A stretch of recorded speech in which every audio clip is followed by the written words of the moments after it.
segundo seminário Fé e Ciência, e o ano passado foi muito proveitoso. Para mim, particularmente, foi muito desafiador. Estou pensando até hoje nas coisas, né? Muitas dúvidas, deixei todas as dúvidas para tirar hoje. Então, é um privilégio para a gente receber o Elbi, nosso amigo desde 2003. Viu as crianças nascerem, né? E hoje ele é chefe lá do laboratório onde a Laura está fazendo iniciação científica na Unicamp. Então, nosso amigo de muito tempo. E é uma alegria muito grande poder ter o privilégio de ser amigo de alguém tão capacitado. É que ele é muito humilde, gente, mas é uma autoridade na área de DNA, de genética, e muito envolvido com o ministério na Igreja Fonte também, com grupos de discipulado, com EBD, com várias coisas. Então, é uma chance de ouro que a gente tem de aproveitar. Então, para que o tempo seja bem produtivo, já vou passar para ele, e nós vamos fazer duas partes, como eu avisei. No final de cada parte vai ter um momento de perguntas, então a gente não vai interromper muito durante, a não ser que seja uma coisa assim, né, muito desesperadora no seu coração, aí você levanta a mão e pode participar. Mas ali na entrada tem uma caixinha preta, a caixa preta de Gênesis. Tá? Aí você pode lá, tem um papelzinho, escreve a sua pergunta lá, que depois no final de cada parte eu vou escolher algumas e ele vai responder. Tá bom? Depois a gente tem um intervalo e mais uma outra parte. Queria orar mais uma vez por você, Welber. Obrigado, viu? Aceitar participar com a gente. Querido Pai, abençoa a vida do Welber agora. Que ele tenha a sabedoria do Senhor para unir o conhecimento bíblico, o conhecimento científico, para trazer algo de edificante para nós. Que o Senhor o use, que o Senhor o recompense, o abençoe, sua família também, Adri, os meninos. E obrigado por essa amizade, obrigado pelo carinho que ele tem pela nossa igreja e que possamos ser gratos ao Senhor e que o Senhor derrame bênção sem medida sobre a vida dele. No nome de Jesus. Amém. Deus te abençoe. Está lá na frente, tá, gente? Você vai lá e preenche, não deixa para escrever no final porque não vai dar tempo. A hora que vier a pergunta, já levanta e vai lá. Aí você me dá mais ou menos a hora que você estiver quase terminando, que eu já vou lá. Tá bom. Boa tarde. Só passar, que ele já vai? Ah, tá aqui. Bom, eu queria agradecer o convite do Weber, à disposição de vocês de vir passar uma tarde de sábado estudando.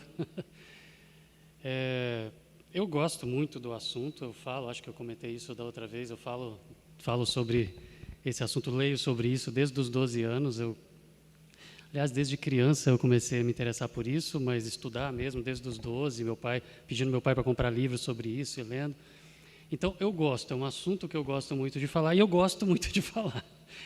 E da outra vez que eu tive aqui, foi uma alegria muito grande, foi um privilégio, é sempre um privilégio estar ensinando, principalmente sobre esse assunto. Tenho um carinho muito grande por vocês, pelo Weber e pela Gisele, são amigos de muitos anos mesmo, grandes amigos. Aliás, até um exemplo que eu vou dar aqui, que eu vou pedir para pausar a câmera na hora que eu for dar o exemplo, vocês vão entender o quanto somos amigos mesmo, mas eu vou precisar que pause a câmera na hora que eu for falar este exemplo em especial. Mas o Weber me colocou numa enrascada para hoje, porque ele pediu para eu poder falar. Da outra vez, eu fiz um raciocínio com as coisas encaixadas. Foi como se fosse um grande resumo de um curso de 8 aulas, que agora eu acabei de repetir para os adolescentes lá na igreja, já tinha 4, 5 anos que eu tinha falado a última vez, e aí acabaram sendo 9 aulas, então assim, um cursão grandão, onde a gente trata sobre isso, e eu peguei e coloquei o raciocínio de ponta a ponta. Só que aqui reduzido em 3 mensagens, né, que a gente falou da outra vez. Aí agora o Weber pediu para eu poder falar mais sobre Gênesis. Ok, tudo bem. É a parte inicial do curso ali, eu fiz um resumo dela. Mas também para poder falar mais sobre o Big Bang, sobre a explosão do Cambriano, sobre os hominídeos, diferenças entre pensamentos cristãos. Isso é o resto do curso. E o detalhe é que Big Bang, explosão do Cambriano e hominídeos estão dentro, bem dentro, para eu poder fazer uma linha de raciocínio, bem dentro do que eu falei da outra vez. E o detalhe é que tem pessoas que estavam na primeira vez e pessoas novas. Então eu fiquei olhando para ali, eu falei, nossa, vai ficar uma coxa de retalhos. Vai ficar uma coxa de retalhos o negócio ali. Mas, o que eu pretendo fazer, então, aqui, para tentar que não fique uma coxa de retalhos, e a gente unir isso. E conseguir fazer todo mundo ficar na mesma página, os que viram da outra vez e os que não assistiram da outra vez. Eu vou tratar mais sobre Gênesis, que é o que a gente vai fazer agora nessa primeira parte aqui. Essa aqui é a minha cara quando eu vi a lista. Mas eu vou tratar mais sobre Gênesis, agora aqui. Então, vamos pegar um pouquinho de Gênesis aqui, vamos estudar. Passando um pouco mais... Travou aqui. Volta. Tá bom. Eu estou só acostumando com o passador aqui. Vamos tratar um pouquinho mais sobre Gênesis agora. Focando no livro e algumas aplicações, e vou responder parte do que o Weber pediu, falar mais sobre Gênesis, sobre a história do conflito, olhando para Gênesis, mas a história do conflito entre ciência e fé, e a história do conflito interno, que é o quê? As brigas que existem entre correntes teológicas, ou seja, a diferença de pensamentos cristãos que o Weber colocou ali. Então, a gente vai gastar mais tempo nisso. Aí, depois, na segunda parte, eu vou falar sobre hominídeos, vou falar sobre Big Bang, vou falar sobre a explosão do Cambriano lá, o Deus brincando de Lego, né, como o Weber colocou ali, mas isso é dentro do que eu falei da outra vez. Então, eu vou tentar fazer uma passagem rápida pelo que a gente tratou da outra vez. Eu coloquei aqui uns 40 minutos, passar de ponta a ponta como se fossem as 3 mensagens, e aí eu vou parar e gastar mais tempo falando sobre esses pontos que o Weber pediu ali, que iam ficar muito soltos. Então, eu encaixo eles dentro de uma revisão daquela primeira parte. Vou tentar fazer isso dentro do tempo. Vou tentar. Então, assim, eu vou desagradar alguns por repetir algumas coisinhas no final, algumas coisas, e vou desagradar outros por passar muito rápido em outras. Mas eu vou tentar fazer encaixar tudo direitinho para não ficar solto, tá bom? Vamos lá, então. Normalmente, quando eu sou convidado a falar, e a gente vai falar sobre fé e ciência, a gente fala muito mais da ciência do que de Gênesis. A gente trata muito mais de ciência para a gente entender o que está do outro lado dessa briga, para depois a gente olhar, porque aqui dentro a gente já conhece. Olhando para Gênesis, a gente já conhece. Esse é o nosso conceito. Gênesis a gente já conhece. Mas, na realidade, a gente conhece muito pouco. E parte do conflito é justamente porque a gente conhece pouco. Vamos lá. Não, eu estou apertando, só que ele travou. Aí eu volto. Agora foi. Beleza, está aparecendo aqui porque eu fiz seleção de slides, tá? Então está aparecendo aqui o nome da classe dos adolescentes, que chama Impulse, mas... O que eu quero tratar um pouquinho aqui, e eu estou afirmando, a gente conhece pouco Gênesis. Vamos olhar um pouquinho para o livro de Gênesis, e o que realmente Gênesis fala para a gente. Falar um pouquinho do autor, do público-alvo, do propósito, do foco, do alvo do livro de Gênesis. Para a gente poder falar sobre a diferença dos pensamentos de correntes teológicas, ou seja, a diferença entre cristãos, e alguns de vocês que gostam do assunto já devem ter percebido, aliás, tiveram algumas perguntas aqui da outra vez de algumas pessoas que perceberam que já tinham ouvido outras pessoas falarem sobre ciência e fé e falaram algumas ideias bem diferentes do que eu tinha falado. Puxa vida, mas você afirmou isso e ouviu fulano falando numa palestra, num congresso, tiveram pessoas aqui que perguntaram isso, e estava defendendo uma coisa diferente do que você estava defendendo. Existem diferentes correntes teológicas. E essas diferentes correntes teológicas são por diferentes concepções, ou seja, diferentes compreensões a respeito do livro de Gênesis. E elas são legítimas. Em todas elas tem teólogos que escreveram livros que a gente usa para poder ensinar na igreja. Em todas elas tem pessoas de referência, em todas elas tem pessoas que a gente vai encontrar lá no céu e a gente não vai ficar brigando lá. Mas aqui briga. Para poder falar delas, eu vou falar um pouquinho, então, olhando um pouquinho para o livro de Gênesis. O que que Deus quis falar com a gente quando ele revelou isso para Moisés. E eu já estou afirmando aqui sobre a autoria, estou falando que foi para Moisés, né? Tem gente que vai achar diferente, mas a maioria é Moisés e eu tenho certeza que é Moisés. Se eu estiver errado, eu vou descobrir depois, mas eu tenho convicção que é Moisés. Mas vamos lá. O livro de Gênesis, ele é, no hebraico, a palavra é Bereshit, então eu acho que aquele filme legal que a gente vai assistir, quando a gente chegar lá em cima, que eu comentei da outra vez, para poder ver as origens, o nome do filme eu acho que vai ser Bereshit, beleza? E, gente, deixa eu tirar esse descanso de tela, só para... Aliás, eu não vou ver aqui não, vou acompanhar só lá. Eu vou falando com vocês na hora de trocar lá, tá bom? Os slides, vou deixar esse aqui. Então, deixa ele ficar quieto aqui. Porque ele fica entrando no descanso de tela toda hora. Então, deixa ele descansar aqui.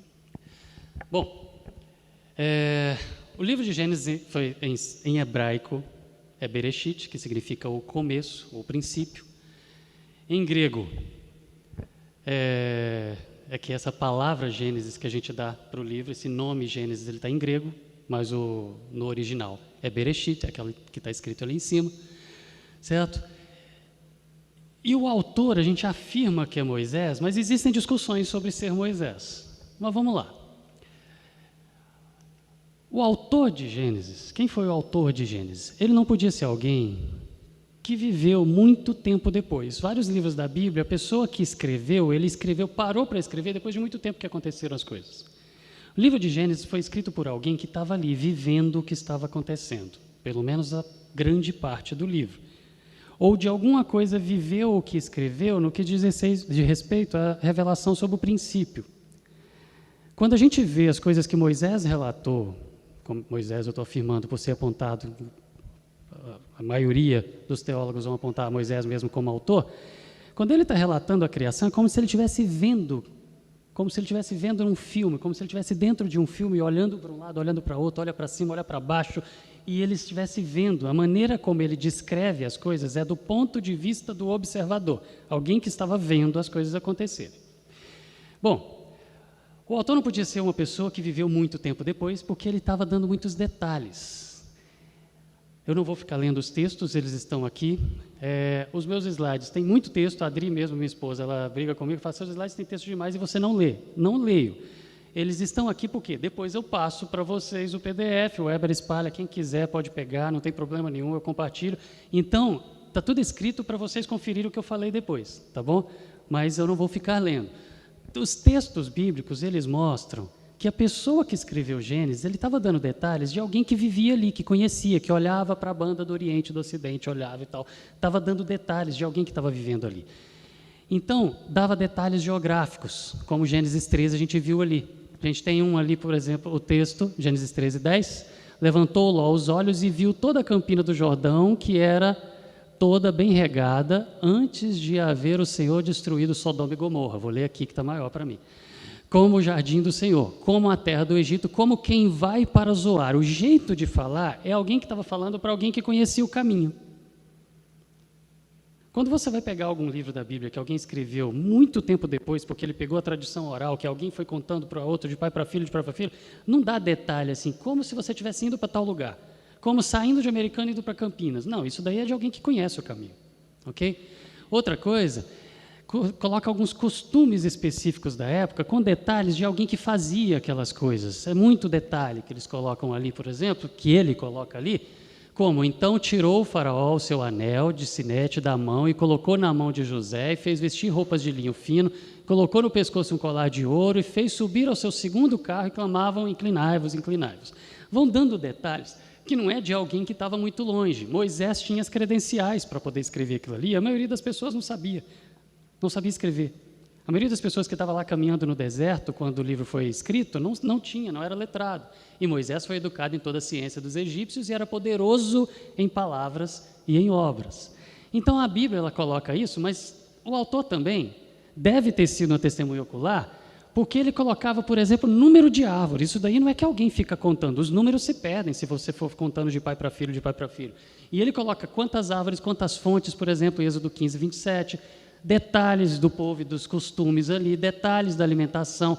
Um exemplo, então, então chegaram a Elim, onde havia 12 fontes de água e 70 palmeiras e se acamparam junto das águas.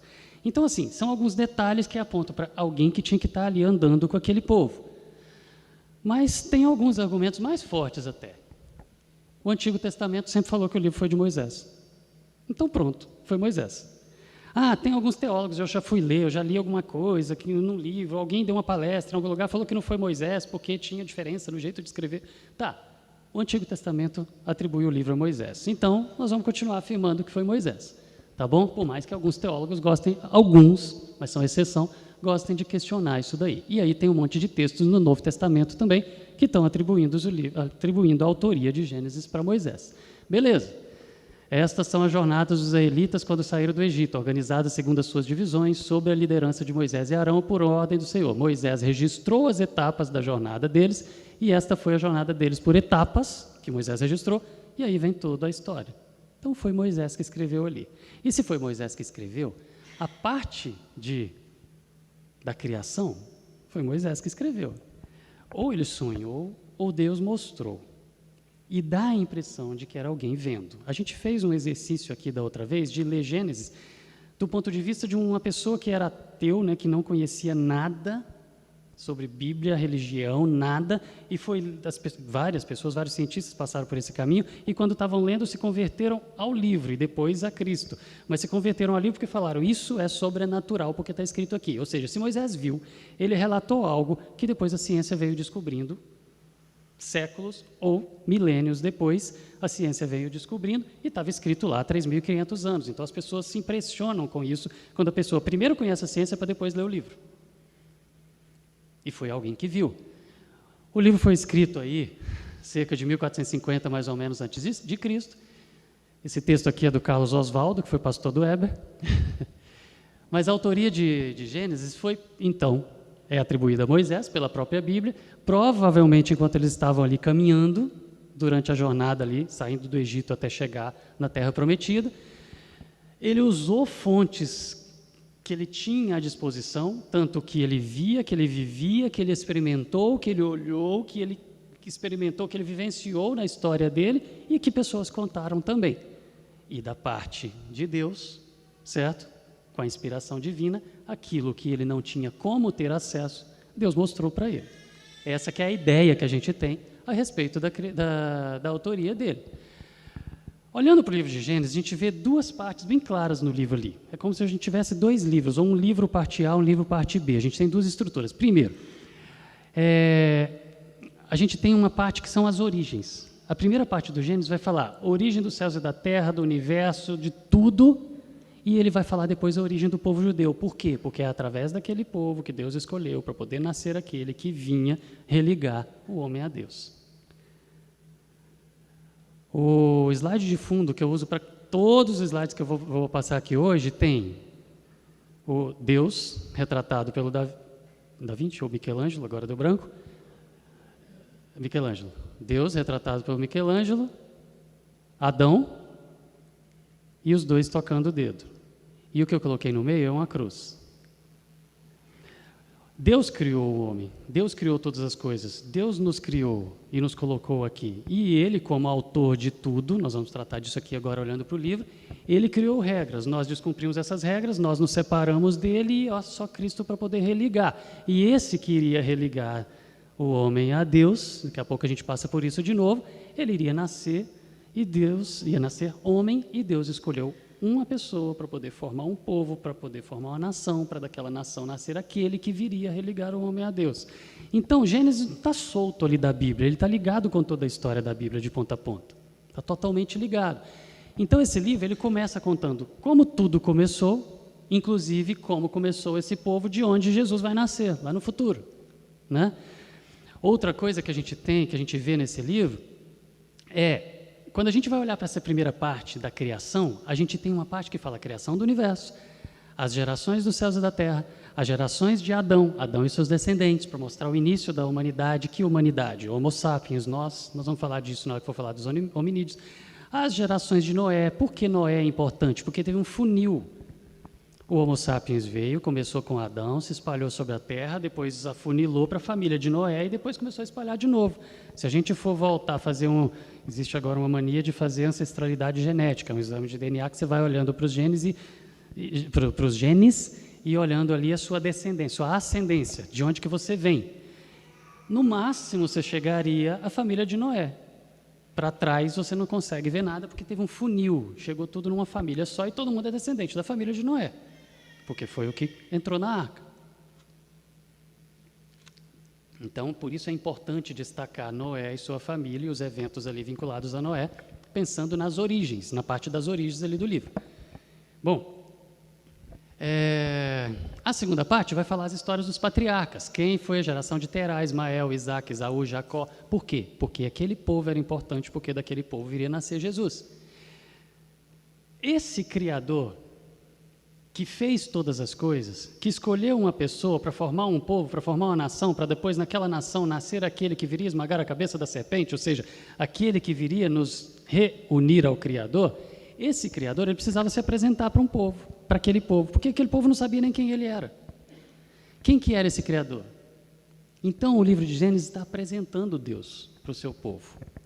Ele é o Deus que fez aquelas coisas todas que ele retratou ali no início de Gênesis, no início do livro, que fez tudo nos mínimos detalhes, que nada escapa ao controle dele, nada foi feito sem que ele tivesse planejado para que acontecesse ou para que fosse feito. Então, se a gente estuda alguma coisa e vê algo surgindo e algo aparecendo, aquilo apareceu porque foi planejado por ele. Então, ele é o criador de tudo e de tudo que veio depois, a partir daquela criação. Se a criação consegue dar origem a outras coisas, foi porque ele planejou e deu a capacidade de dar origem a outras coisas. Então é tudo Deus.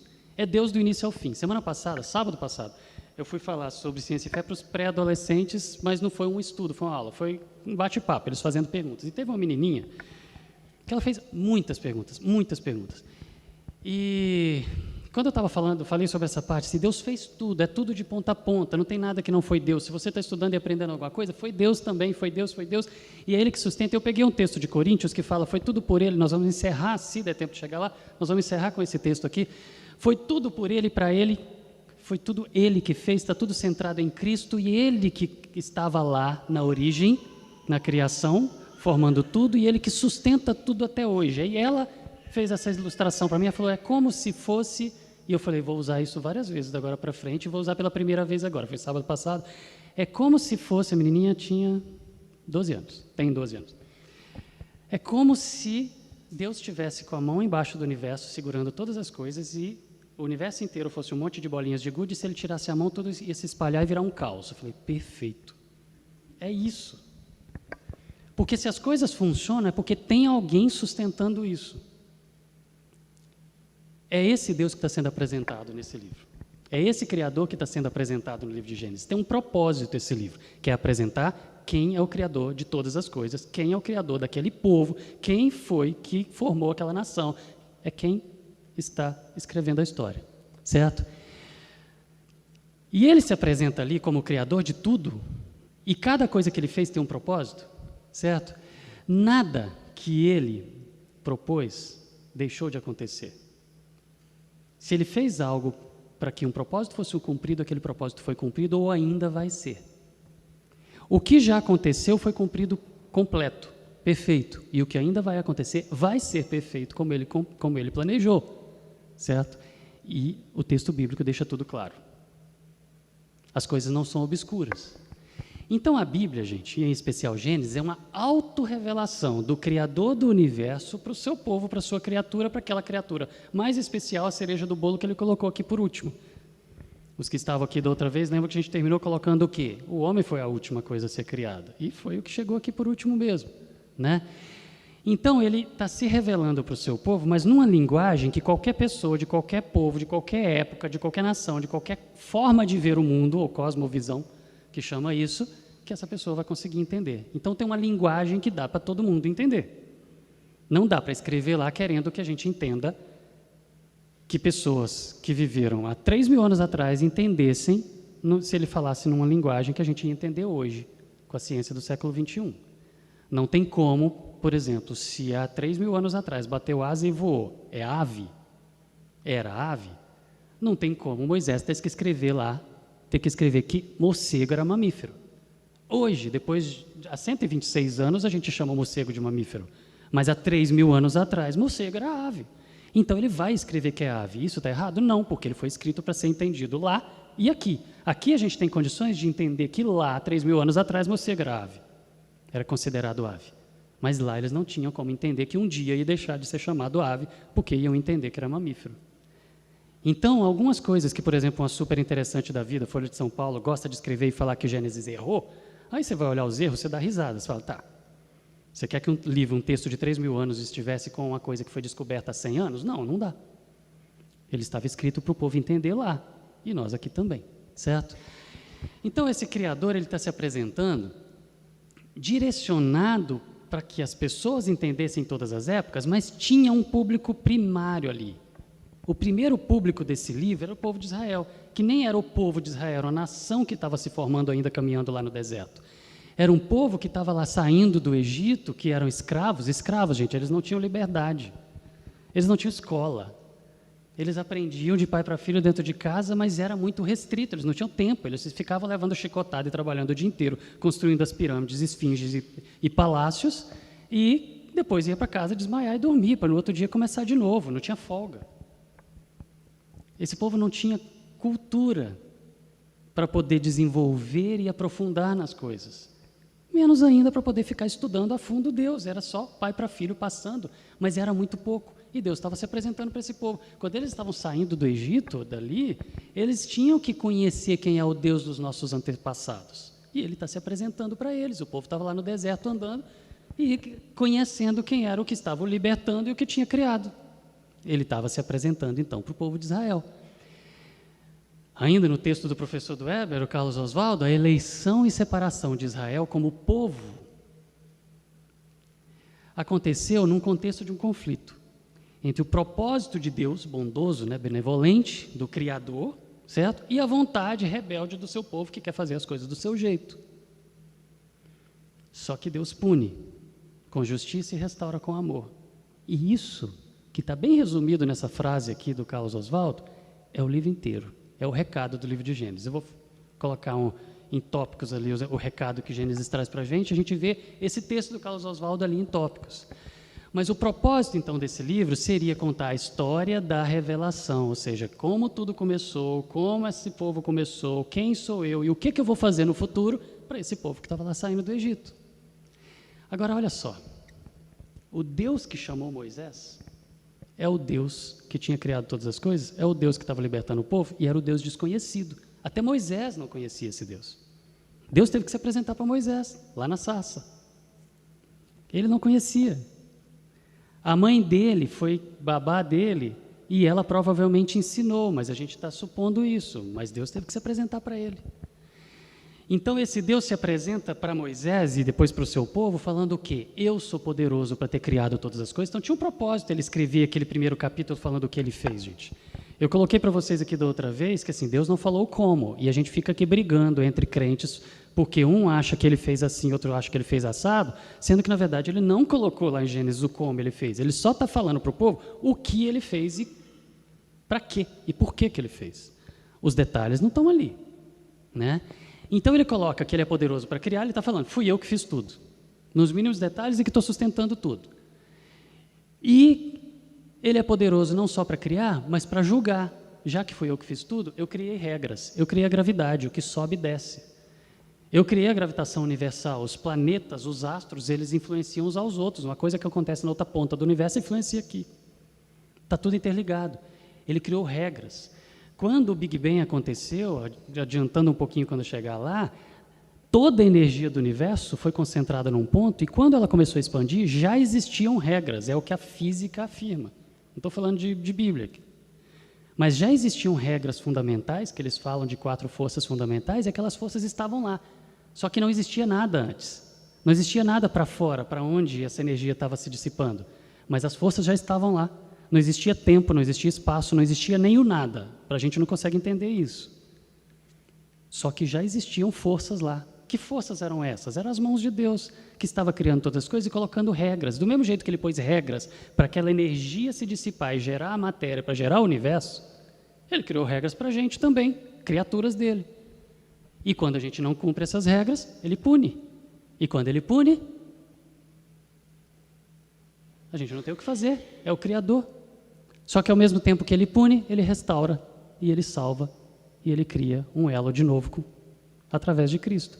Então ele está se apresentando para esse povo, está falando que ele criou, está falando que ele julgou porque fizeram errado, e ele está contando e o povo nem sabia disso, e ele está mostrando a condição desse povo, ele mostra o quanto esse povo precisa dele e o que ele vai fazer para resgatar esse povo, não só da escravidão, mas da escravidão do pecado também. Tem um recado todo ligado a toda a Bíblia. E está lá em Gênesis, né? Agora, essa soberania de Deus, então, na primeira parte do livro, fala quão longe o homem pode ir pelas suas próprias forças. Mas Deus está aqui, soberano, e Ele está deixando. Vai, está vendo o que deu? Deu ruim, deu errado. Aí depois o texto continua com o quanto Deus faz para poder resgatar. Olha o que eu vou fazer para vocês agora. Tanto com esse povo, vocês agora escravos aqui, quanto depois no futuro para toda a humanidade, todo o universo, toda a criação. No princípio ele mostra a degradação do ser humano sem Deus, com a queda, que Deus está contando isso tudo, né? Com a queda, ele mostra a soberania dele, certo? A sentença, e com Abraão, que começou todo esse povo, o início do processo de regeneração, não só do povo, mas de toda a humanidade. Ele está introduzindo essa história ali. Ele está se apresentando e apresentando essa história para o povo, certo? Então, Deus está se apresentando como o criador e o chefe de uma teocracia daquele povo que estava começando a ser formada, saindo do Egito e caminhando no deserto em direção à Terra Prometida, né? Então, o livro de Gênesis é uma autorrevelação de Deus para o seu povo, para o povo de Israel. Então, quem tem que entender a linguagem desse livro, em primeiro lugar, é o povo de Israel. Então, não tinha como Moisés escrever lá coisas para que a gente ficasse satisfeito aqui hoje com as palavras que ele escolheu. Mas, ainda assim, Moisés deixou algumas pistas naquele texto, que quando a gente chegar lá em cima, a gente vai ter que confirmar com ele. Você teve intenção de fazer isso, né?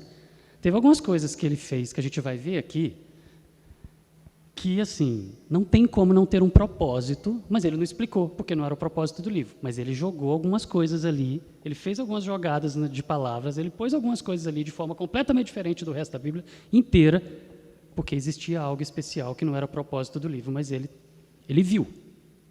Ele viu, e ele deixou ali solto para a gente poder pensar. Bom, olhando então para o povo. O povo tinha ido para o Egito quando José estava lá comandando, né? E ficaram 430 anos ali. Foram várias gerações nascendo, morrendo ali, escravos, perdendo a sua identidade, e aí depois eles saem e vão para o Êxodo, ou seja, vão caminhar no deserto de volta para a Terra Prometida. Para esse povo que ficou 430 anos debaixo da cosmovisão egípcia, é que Deus estava se apresentando.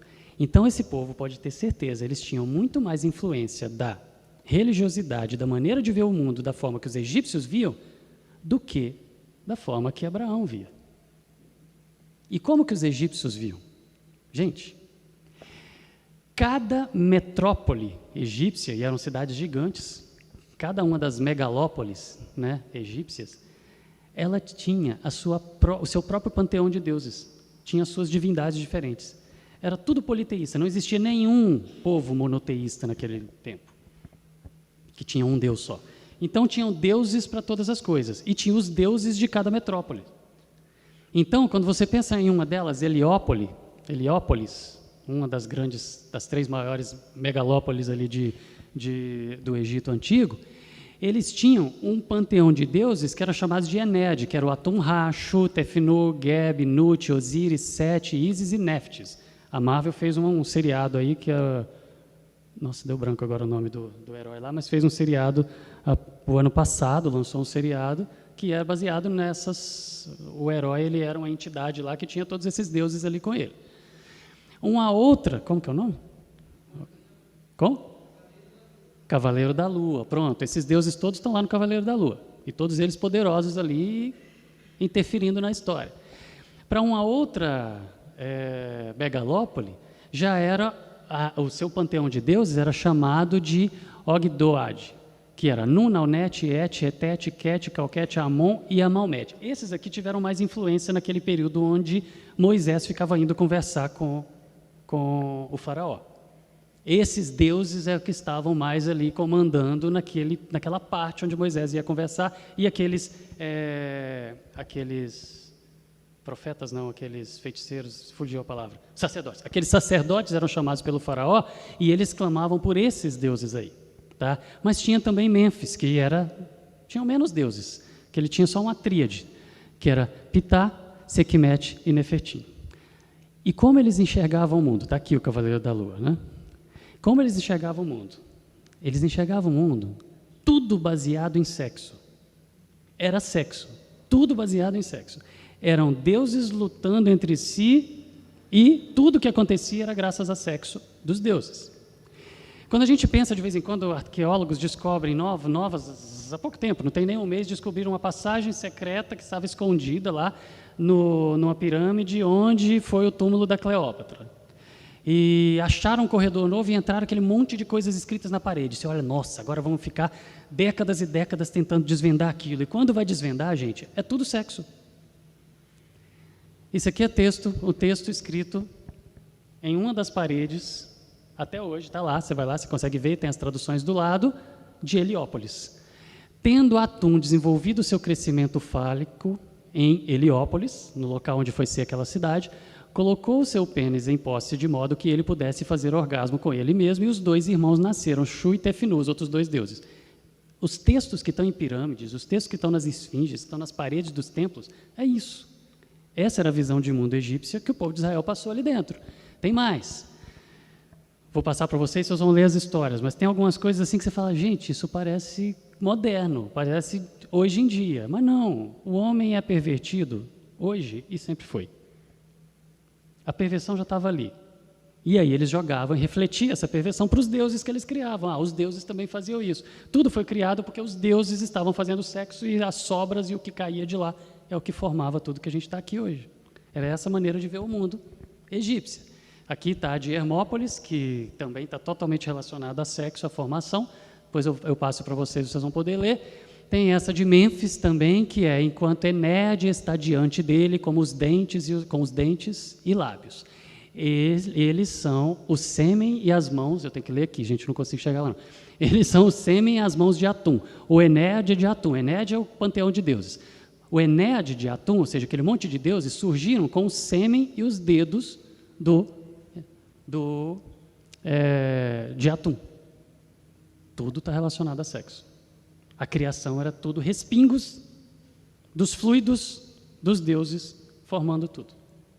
É debaixo dessa cosmovisão que o povo de Israel viveu por 430 anos. Eles entendiam o mundo assim também. Eles entendiam o mundo da maneira como essa pintura aqui retrata. A gente vivia aqui na Terra, plana, em volta tinha um globo, as estrelas estavam coladas no globo, e se a gente conseguisse passar para fora desse globo, a gente chegava no mundo dos deuses, onde lá eles estavam fazendo sexo e jogando as coisas para cá, respingando para cá, e aí a criação surgia aqui. É assim que se imaginava o mundo, e Deus estava se apresentando para esse povo. Era assim que se imaginava o mundo. Então, quando falava de inferno, era um buraco que estava lá para baixo da terra plana, debaixo do globo, onde os astros estavam colados. Gente, e essa visão de mundo, ela continuou até 600 anos atrás. 600 anos atrás se imaginava a Terra assim ainda. É a mesma visão. 600 anos atrás. E Deus estava se apresentando para aquele povo. Ou seja, a linguagem que está nesse livro, para aquele povo entender, atingiu a população da Terra até 600 anos atrás. Só que isso foi escrito há mais de 3.000 anos. Então é muita pretensão da nossa parte a gente querer, e coloca isso em revista, livro, escola, faculdade, programa de televisão, seriado e filme, como a Bíblia é um livro cheio de coisas ridículas, escritas erradas, mas é muita pretensão da nossa parte querer que tivesse escrito há 3.000 anos para que a gente entendesse com as nossas palavras. É para essa cosmovisão que foi escrito, ok? E não quer dizer que ele está afirmando que a Terra é plana, não é isso. Né? De forma alguma, muito pelo contrário, porque fala do globo da Terra lá, só que o povo continuava achando que ela era plana. Só que lá está escrito que a Terra era um globo, né? Mas estava lá, há 3.000 anos escrito. Então, ele é uma autorrevelação de Deus para pessoas vivendo sob essa cosmovisão. Atingiu a população até 600 anos atrás. O Brasil tem 500 anos e pouco, gente. E ainda se achava que a Terra era assim. Quando saíram para vir descobrir a América, ou seja, vieram descobrir, entre aspas, porque já sabia que tinha terra aqui, então vieram para cá para poder colonizar, para conquistar aqui, muitos tinham medo de chegar na borda do mundo e cair. ainda achava que era assim, né? Então tá. O livro é a autorrevelação de Deus para o seu povo, que vivia debaixo de uma cosmovisão que a maior parte da história da humanidade continuou nessa cosmovisão, certo? Muitos deuses, sexo o tempo todo, terra plana, coberta, e os deuses estão lá fora, né?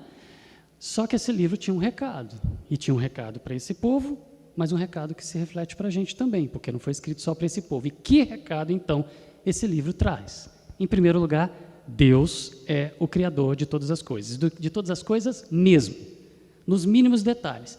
Ele é zeloso, ele é atencioso, ele é relacional, isso tudo está apresentado ali em Gênesis. Ele vinha passear no jardim e conversar com Adão e Eva, ele vinha rodar pelo jardim. Então, ele é zeloso, cuidadoso, né? Bem detalhista, relacional, vinha se relacionar com o homem, minucioso, ele preparou as coisas nos mínimos detalhes, e o livro está mostrando que Deus é minucioso, bondoso e cuidadoso. Esse é o Deus, o Criador, que é apresentado ali. Mas ele também fala que ele é único. Isso já era uma quebra de paradigma, não existia, e até hoje não se encontrou nada escrito em nenhuma parede, em nenhum pergaminho, em nenhum lugar do planeta, em nenhuma escavação arqueológica, de nada, naquela época, de um povo que fosse monoteísta. Todos imaginavam vários deuses. E ele vinha e quebrava a maneira de pensar. O Criador é um só. Isso por si só já era algo que quebrava, que chocava as pessoas. E essa revelação está nesse livro, que ele é único. Então ele mudou a maneira de pensar. Outra coisa, ele é soberano e dita as regras. Então, como eu falei, do mesmo jeito que ele ditou as regras para criar gravidade, inércia, pressão, temperatura, entropia, entalpia e todas as regras que a ciência hoje fica colocando os nomes e a gente gasta tempo para poder entender na escola, que são o quê? As forças da natureza, que a gente vai dando nome para elas, elas já estavam aqui no início, estão aqui até agora e vão continuar aqui, elas regem o universo. Do mesmo jeito que esse Criador criou essas forças que ninguém consegue explicar por que elas já estavam lá e continuam lá, e quem pôs elas lá?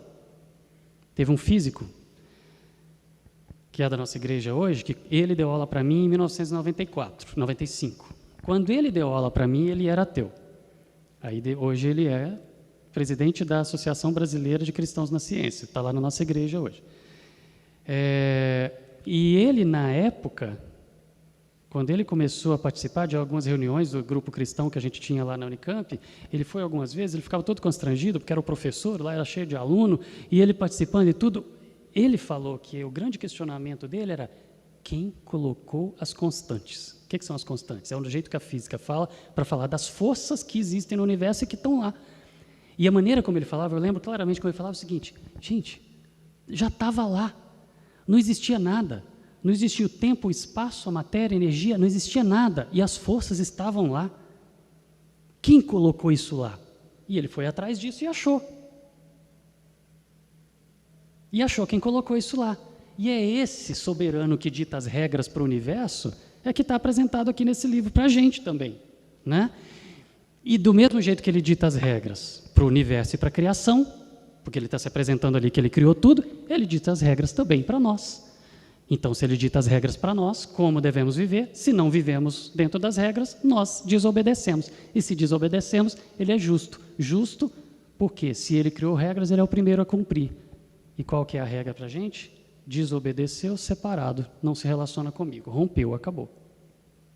Justo. Mas, ao mesmo tempo que ele é justo, e apresentou pecado, condenação, separado do Criador, ele também, do mesmo jeito que ele apresentou, pecou, está condenado, o impuro não tem como se relacionar com o puro, o injusto não tem como se relacionar com o justo, ele também, ele era gracioso, ou seja, trazia favor para quem não merecia. Do mesmo jeito que ele criou as regras para o universo, criou as regras de conduta para a gente, é justo para punir e romper e falar, vocês não têm como se relacionar comigo porque vocês não obedecem, certo?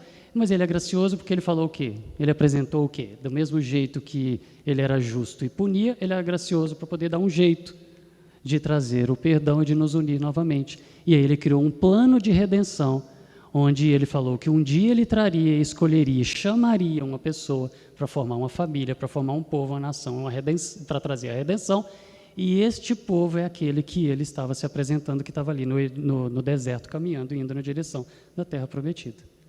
Esse é o recado de Gênesis.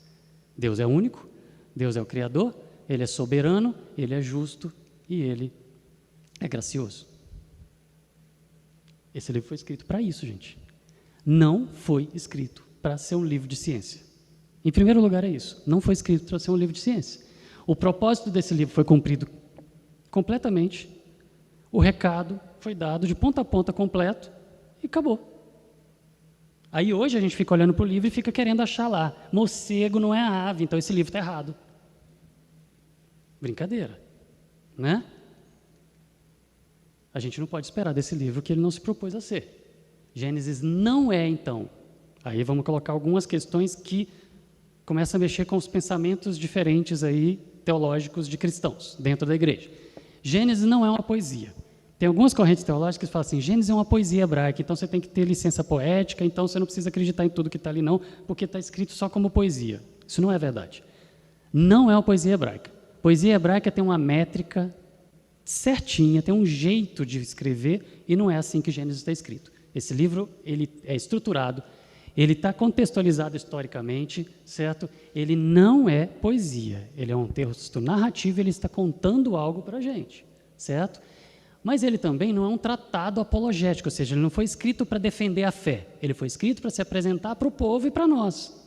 É o Criador se apresentando, não é para defender a fé, não é para ser usado como ciência, tá bom? Ele tem um valor apologético, como a gente viu, quando a gente olha para o texto onde ele está falando da criação, e ele cita coisas ali, como a gente viu da outra vez, que só foram ser descobertas agora nos últimos 200 anos, e estava escrito há 3.500 anos, então pronto, é um livro milagroso, que tem informações que não tinha como o homem ter acessado essas informações há 3.500 anos. Então ele é um livro sobrenatural, porque foi revelado pelo Criador, porque não tem como aquelas informações estarem lá. Então ele tem um valor de defesa da fé, um valor apologético, certo? Mas ele não foi escrito para ser usado como defesa da fé. A gente pode usar. E muita gente se converte por causa disso. Porque a pessoa lê e fala, isso aqui é milagroso, e começa a ler a Bíblia e depois vai se converter conhecendo o Criador. Então ele pode servir de porta, para abrir a porta para uma pessoa que tem aversão à fé, e quando ele vai estudar esse livro, ele fala, caramba, isso daqui é sobrenatural. Aí ele vai ler, e ali ele começa a estudar, então o Criador realmente se apresentou aqui. E aí ele vai conhecer quem é o Criador. É assim que a maioria dos cientistas ateus se convertem. Ele começa a estudar Gênesis, vê que é sobrenatural, começa a estudar o livro para poder descobrir o que mais está ali, e aí ele conhece o Criador. Então, em primeiro lugar, ele se convence de que existe um Criador. Em segundo lugar, isso olhando para a ciência, olhando para o que o universo mostra. Em segundo lugar, ele se converte ao livro, porque ele olha para esse livro e fala, ele é sobrenatural. E em terceiro lugar, ele conhece o Criador, quando ele vai lendo o livro. E o livro apresenta Deus e Jesus, quem é Deus e quem é Jesus.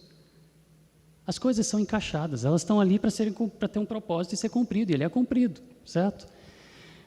Gênesis, então, foi escrito para o povo de Deus, não foi escrito para os incrédulos, mas os incrédulos conseguem olhar para Gênesis e usar como porta de entrada para poder chegar até Deus e conhecer Deus, certo?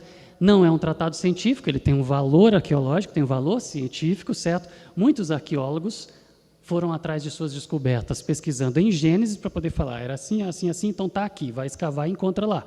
Então ele tem um valor arqueológico, ele tem um valor científico, certo? Por que ele tem esse valor? Porque simplesmente ele é uma obra do mesmo autor da Bíblia, da criação. Uma obra do mesmo autor da criação. São duas obras do mesmo autor, então não tem como entrar em contradição. Deus criou todas as coisas e Deus revelou Gênesis. Então Gênesis não vai entrar em contradição com a criação de Deus. Então, quando você olha para a criação, estudando pela ciência, e vê um monte de coisa, olha para Gênesis e as coisas se encaixam, isso é óbvio, porque é o mesmo autor, mas só que um livro foi escrito com um propósito e a criação foi feita com outro propósito. Ok? Ela só não entra em contradição porque a gente tem o mesmo autor ali. Bom, volta. Então, aqui está escrito para vocês relembrarem depois o que eu já repeti várias vezes aqui. Se acha algum detalhe errado do ponto de vista da ciência do século XXI que nós estamos vivendo hoje, não tem problema nenhum, porque simplesmente ele foi escrito para ser entendido por todas as épocas. E quais são esses errinhos? Ave, chamar morcego de ave, certo? Falar sobre as águas de cima, abriu as comportas do céu. Ah, mas o céu não tem comportas.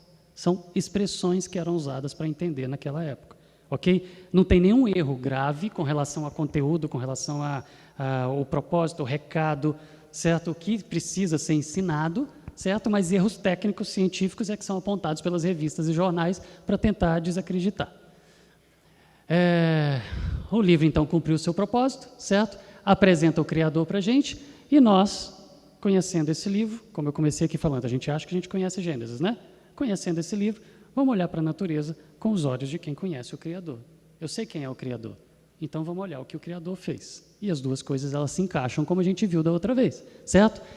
Só que a gente tem delegado a natureza, ou seja, a criação do Criador, somente para os cientistas.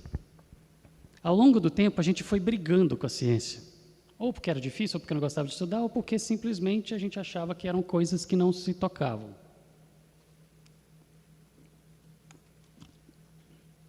Você me dá mais água? Obrigado. Bom, a gente tem jogado isso só para os cientistas. O que eu quero dizer com isso?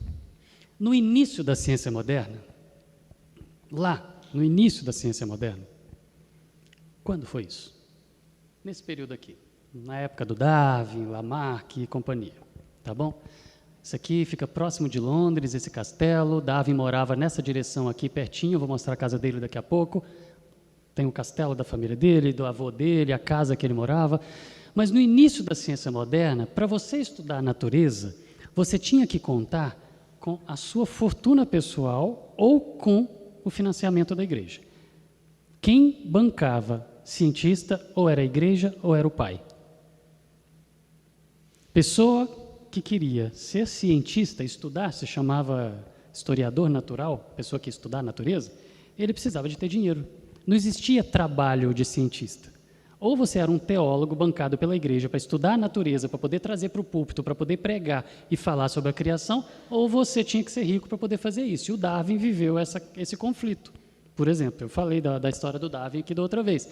Ele foi vítima disso. Isso aqui, ó, era um desenho da casa dele. Isso aqui é a casa dele hoje, que é um museu. Certo? Mas o Darwin foi vítima dessa relação financiamento, igreja e pesquisa. Por quê? Os que estavam aqui se lembrarem, eu falei do amigo do Darwin, que era o Huxley, esse cara aqui, que ficava falando com o Darwin, publica logo o seu livro, publica, obrigado, Gi. Pode. Tá bom. Publica o seu livro, que eu vou, obrigado, Gi. Porque eu vou usar a sua teoria para poder derrubar essa ideia de Deus. O Huxley morria de raiva da igreja, porque o Huxley era ateu, e a igreja não ia dar dinheiro para um ateu pesquisar. E o Huxley queria ser cientista, e o pai dele não tinha dinheiro. Então, se a família dele não tinha dinheiro para ele ser cientista, e a igreja não dava dinheiro para um ateu pesquisar, porque a igreja dava dinheiro para um cristão pesquisar, para ele voltar e pregar sobre isso, então o Huxley odiava a igreja, e era amigo do Darwin. E o Darwin segurou por mais de uma década o livro dele, porque ele não queria que o Huxley usasse para poder derrubar a ideia de Deus, porque o Darwin naquela época era cristão, né? A gente tratou disso daqui. A história da ciência, ela foi escrita baseada nessa lógica. A igreja financiando pessoas para pesquisar a natureza, para voltar para a igreja, para o púlpito e pregar e falar, olha o que Deus criou, olha o que eu descobri, olha o que Deus fez, olha como as coisas funcionam, olha como Deus é maravilhoso, vamos louvar o Criador. Era para isso, a ciência nasceu desse jeito, baseada no financiamento da igreja. Os pais da igreja, eles eram cientistas também, além de teólogo. Teólogo e cientista era a mesma coisa, certo?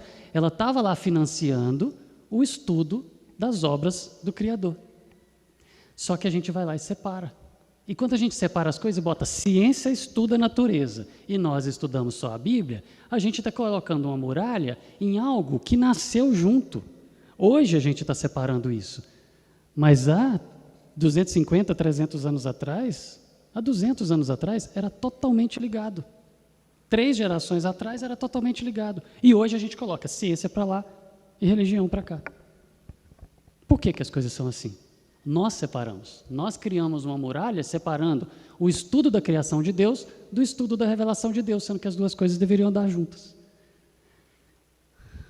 Quem leu Nárnia, eu sou apaixonado por C.S. Lewis, por causa de Nárnia.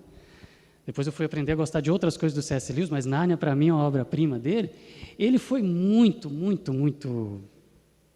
sábio, inteligente, sensível ao descrever a criação de Nárnia. Nárnia é um reflexo do nosso mundo. Então ele coloca, o leão lá é Jesus aqui. Então o leão lá faz o mesmo papel de Jesus aqui, o leão chama Asla. Então Asla, quando estava criando, C.S. Lewis está contando a criação de Nárnia como Deus criando aqui o nosso universo. E ele coloca lá como uma canção, que o leão ia pulando e cantando, e enquanto ele cantava, enquanto ele falava, enquanto ele cantava, os sons saíam da sua boca e as coisas iam surgindo e aparecendo. Ele descreve de forma linda a criação de Nárnia, que ia colocando numa canção Deus criando o universo, certo? Tudo que foi criado canta os louvores desse Deus criador. E foi isso que C.S. Lewis quis representar quando ele coloca lá. Aí o meio acadêmico vem lá e fala, esquece, para com isso. A ideia de Deus não pode se misturar com a ciência, não. Religião para lá, ciência para cá. Só que as duas coisas têm que andar juntas, são duas obras do mesmo Criador, certo? O papa do ateísmo moderno hoje, que é o Richard Dawkins, esse cara aqui, eu falei para vocês da outra vez sobre ele também, ele escreveu um livro que é muito bom para quem é da área. Eu sou geneticista, então eu estudei esse livro dele, gostei, é bom, ele escreve bem. Ele lançou uma teoria que está nesse livro, que chama O Gene Egoísta, que ela é muito boa para explicar muitas coisas da genética, e a gente usa isso. Todo mundo conhece a expressão meme, né?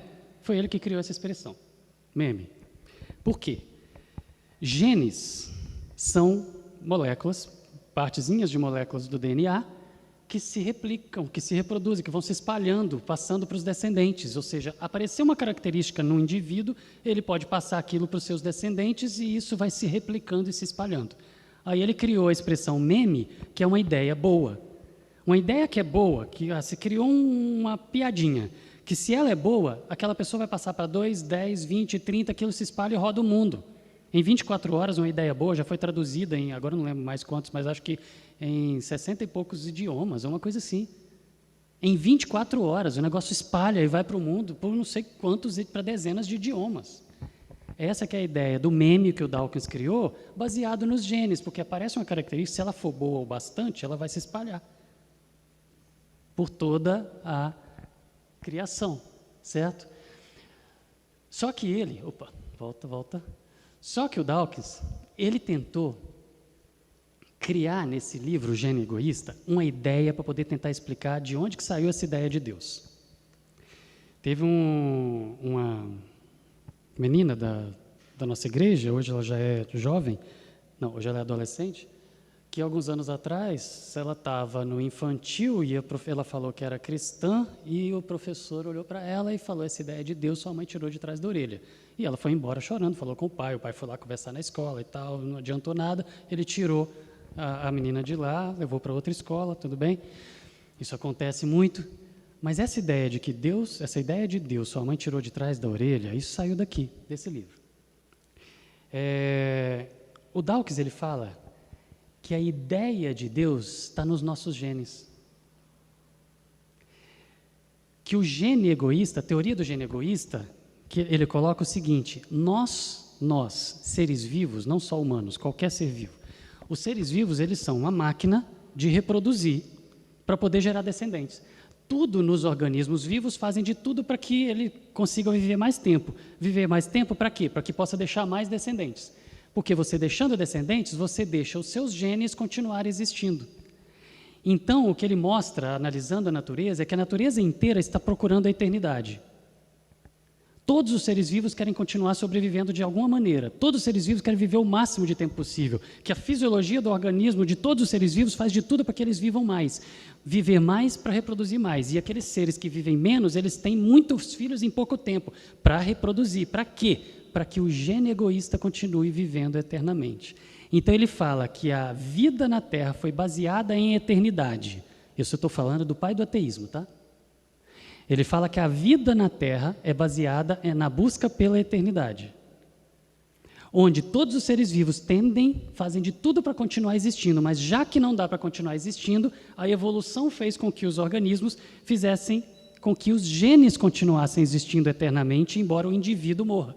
Ele reproduz e passa os seus genes para os descendentes e esses genes continuam existindo.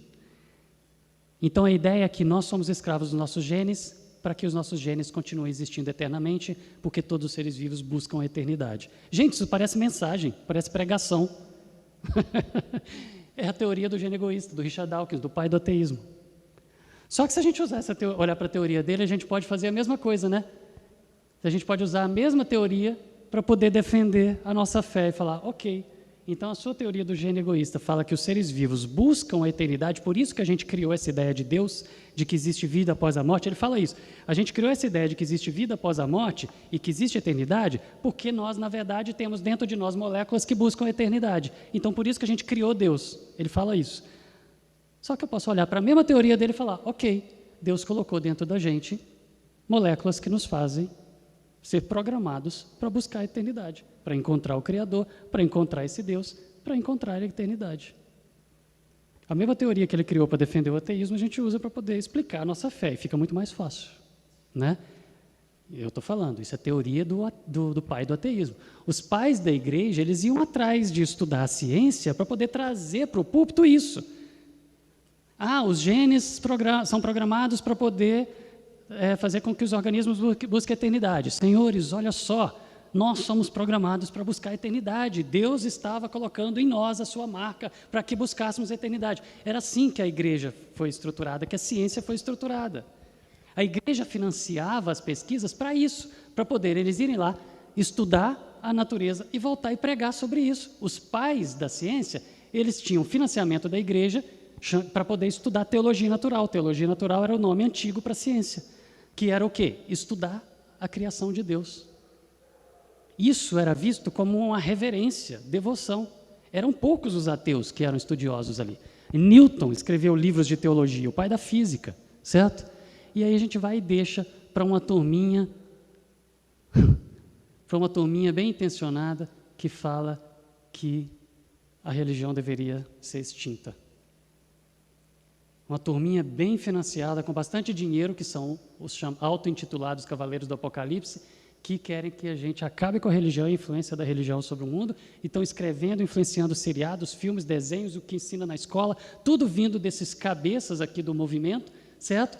Ridicularizando a religião, perseguindo a religião, tentando derrubar e tirar a influência da religião, falando que nós somos obscurantistas antropomórficos. O que eles querem dizer com isso? Que a gente fica falando mãos de Deus porque nós temos mãos, a mente de Deus porque nós temos mentes, a vontade de Deus porque nós temos vontade, que a gente fica criando Deus a partir da nossa mente, a partir dos nossos genes, a partir da nossa evolução. A gente cria tudo isso, mas que na verdade Deus é uma criação nossa, certo?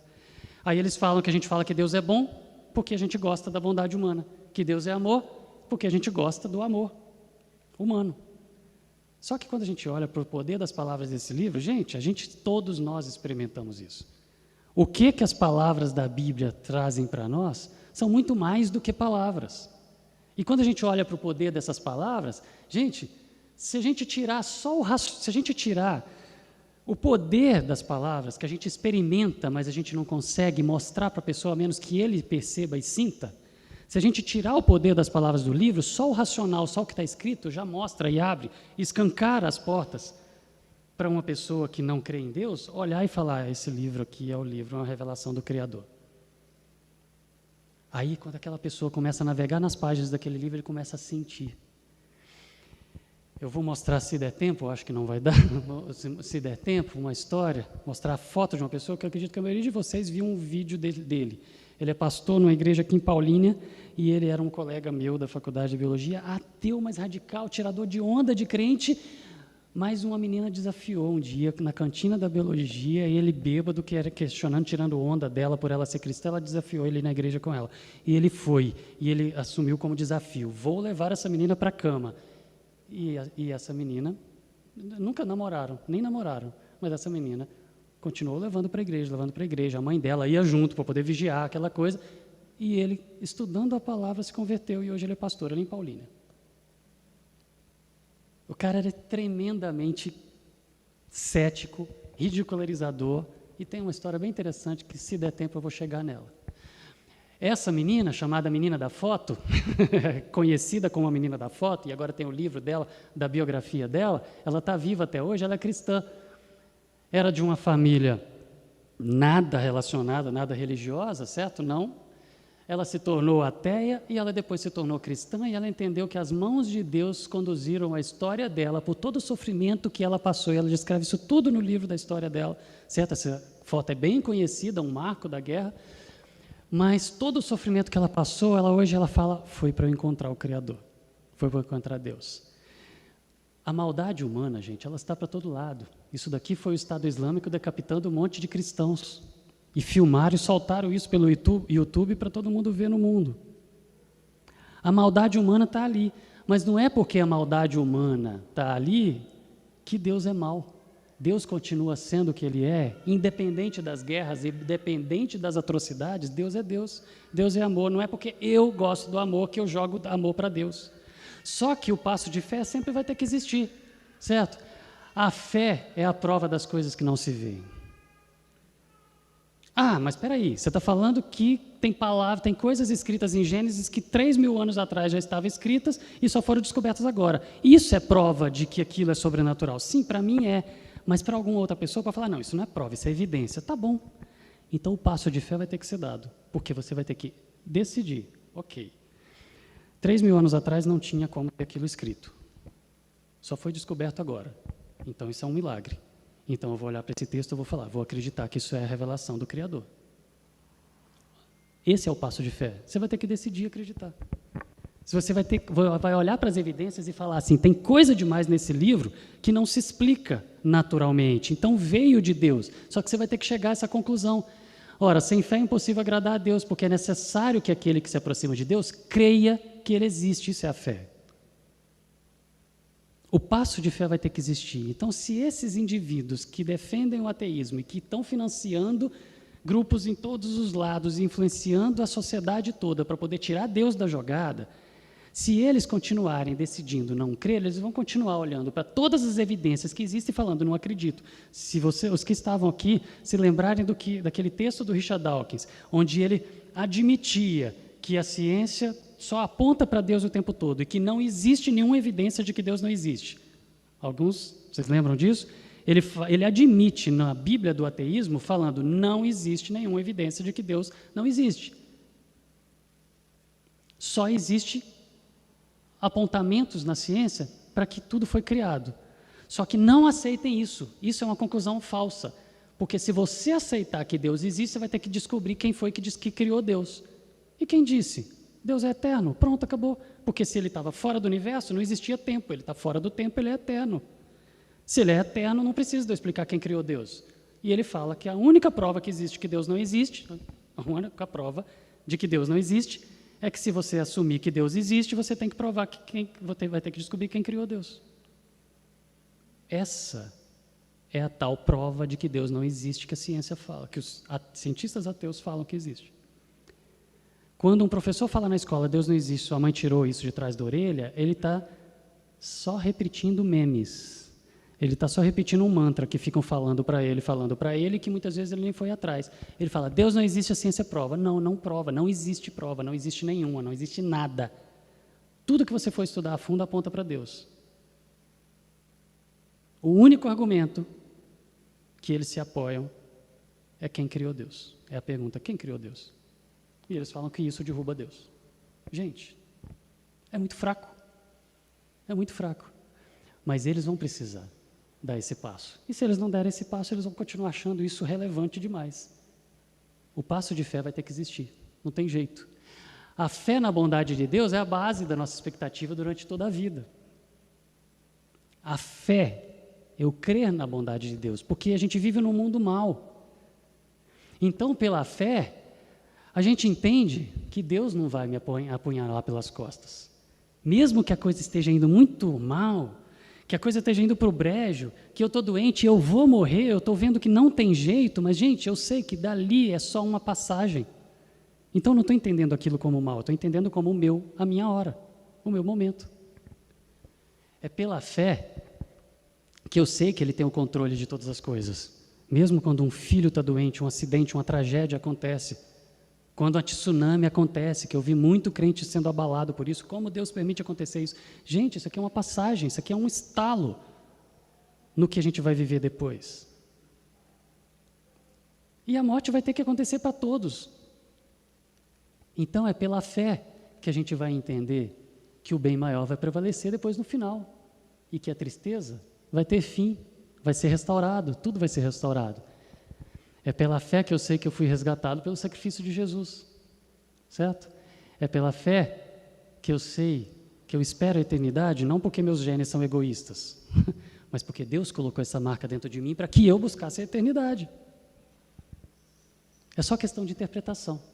É pela fé que eu vou louvar o Criador, quando eu vou descobrindo tudo sobre Ele. É a fé naquele que uniu aquilo que nós mesmos rompemos. Esse é o recado de Gênesis, certo? Agora, falta meia hora ainda para o nosso intervalo. Eu quero ainda tratar um pouco, vamos para o 2. Para o 2 mesmo.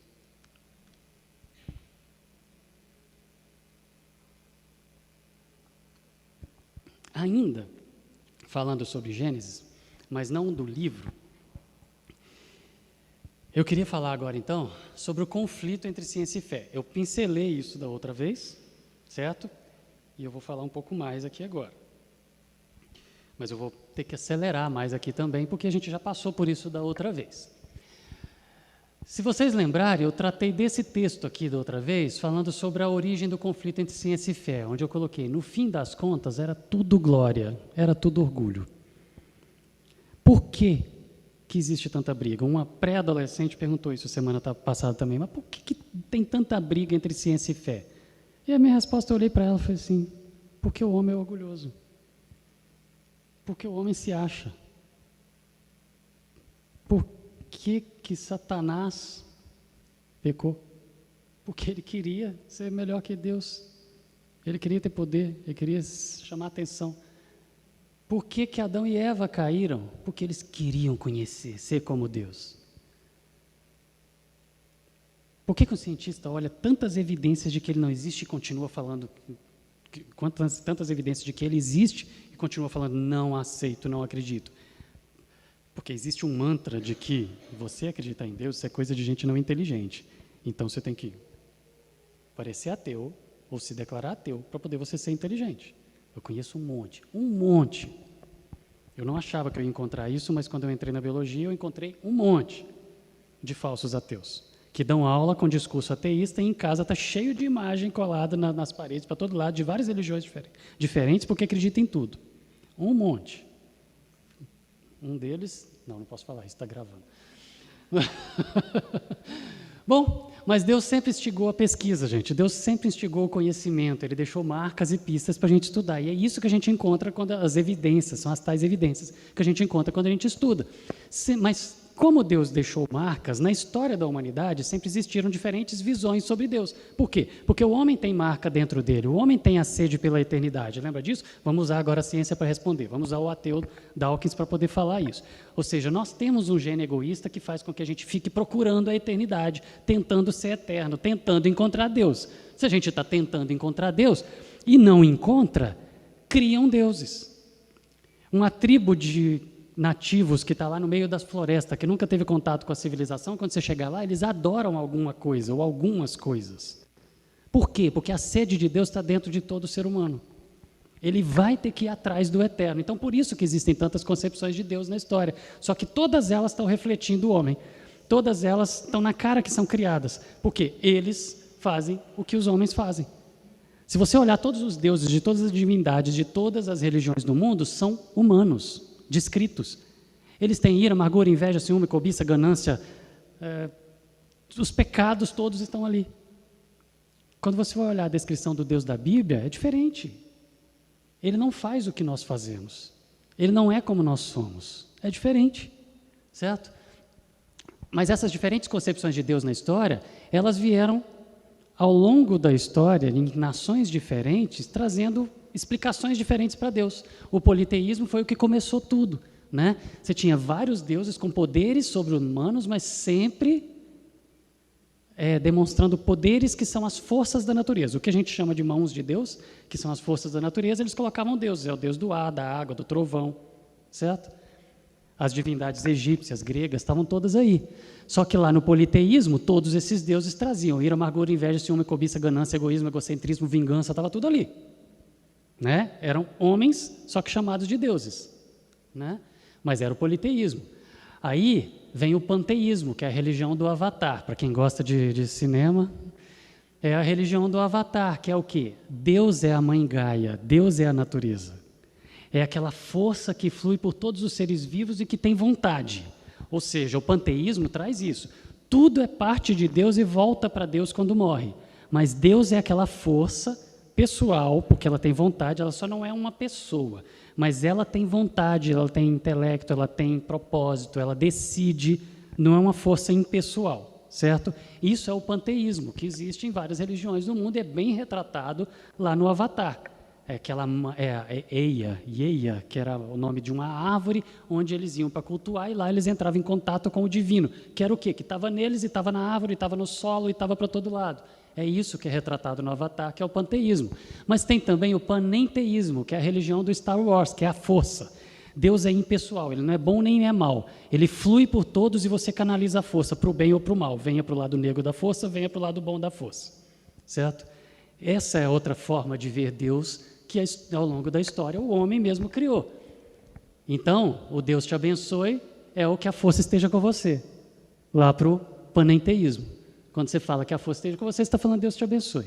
Só que a força esteja com você. Use a força para o bem. É essa a ideia. As religiões orientais, elas são bem retratadas, são citadas ali no Novo Testamento. Né? A gente tem ali os cristãos místicos que eles praticavam panenteísmo, ou panteísmo, ou politeísmo. Eles estavam lá. Né? Agora, o ateísmo é aquele que vai falar, tenho certeza que não tem Deus. E são esses que são o inimigo da fé, os inimigos da religião. Aqueles que querem negar Deus completamente. Os outros estão ali buscando Deus. Ou é uma força pessoal ou impessoal, ou são muitos deuses, mas ele está buscando a eternidade. Agora, aquele indivíduo que ele fala não há Deus, esse daqui está combatendo Deus. Os outros todos estão no caminho tentando achar. Certo? Então, não vale a pena a gente ficar brigando entre nós, e eu não estou falando que é para a gente poder ficar aceitando tudo isso aqui, não. Mas eu estou falando entre nós, internamente, dentro do cristianismo, você ficar brigando por um detalhe, por uma palavrinha ou outra, eu vou falar delas aqui, mas não vale a pena. O meu recado, antes de eu falar das diferentes visões, é essa: não vale a pena a briga, porque o nosso inimigo tem nome. O agnosticismo é bem parecido com o ateísmo, mas é um indivíduo que, pelo menos, ele é honesto. Um ex-reitor da Unicamp, Carlos Vogt, ele falou, uma vez numa entrevista, e eu gostei da honestidade dele, ele falou o seguinte: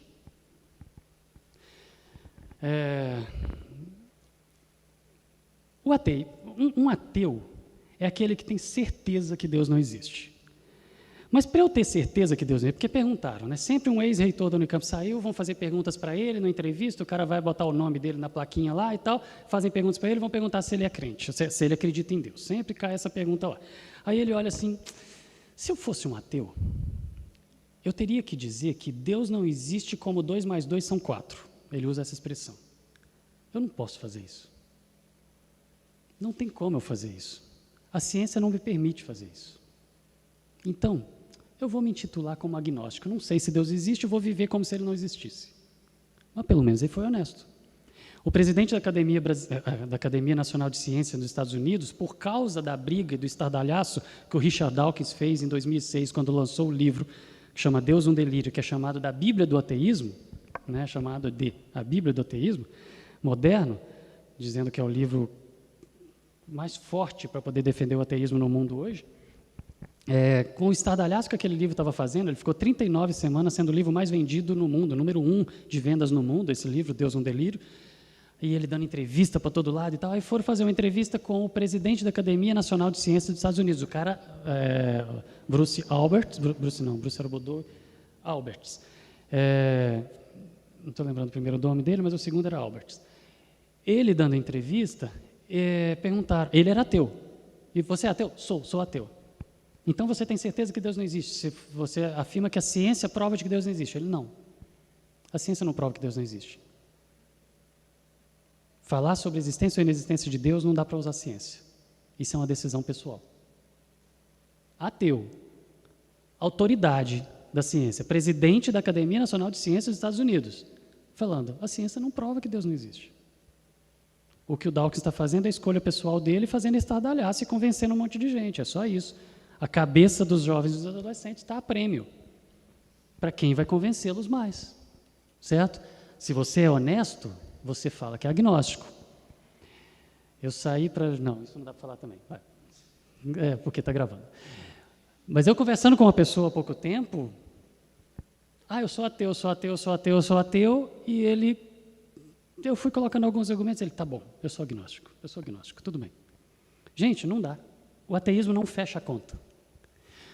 Só que, para a turma do ateísmo, e para a turma do agnosticismo, tanto faz, o Criador é o acaso. E aí, quando você pega um livro, por exemplo, Einstein, tem um livro que explora bem as ideias do Einstein, que ele fala, será que Deus joga dados?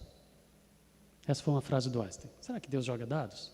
E aí ele vai explorar a ideia do acaso na criação, na origem das coisas. Quando você pega aqueles textos e você lê, a descrição de como o acaso fez com que as coisas surgissem, se você trocar a palavra acaso por a palavra Deus, é um texto teológico inteirinho de ponta a ponta. Na verdade, existe um Deus para o agnosticismo ou para o ateísmo, que é o acaso, dados. Por acaso aconteceu. E aí, por isso que o Dawkins fala, estamos aqui por sorte, não por Deus. Mas estamos aqui por sorte, porque por acaso aconteceu. O Hawkins, esse aqui, o da cadeira de rodas, um físico brilhante, perto de morrer, a esposa dele era cristã, ele se separou dela por causa disso, e ele tinha raiva da igreja, não queria que a esposa dele fosse para a igreja, e isso foi um problema para eles, até que eles se separaram, mas ele tinha raiva da ideia de Deus, mas como não tinha como provar que Deus não existia, aí ele foi e criou uma teoria que a Marvel e a DC adoram, que é a do multiverso. Já que não tem como provar quem estava atrás do Big Bang para poder dar o pontapé inicial e tudo começar, porque não tem como, gente. Se não existia nada, nem o tempo, quem pôs energia lá para ela começar a expandir? Tem que existir alguma coisa para dar o início a outra. Não tem como, do nada, toda a energia do universo aparecer, expandir e formar tudo por acaso. Então, você tem que ter alguém fora do sistema para poder dar uma batidinha para a coisa começar, mesmo que fosse por acaso. Mesmo que tudo tivesse acontecido por acaso, tem que ter alguém antes para poder derrubar a primeira pecinha de dominó para as outras continuarem caindo por acaso. Mas a primeira, alguém tem que fazer. E essa primeira tem que ser Deus. Aí o Hawkins falou, não, eu não quero admitir Deus. Então, pronto. Então, na verdade, o universo sempre existiu, não teve um começo. Ele é eterno, aí eu não preciso de Deus.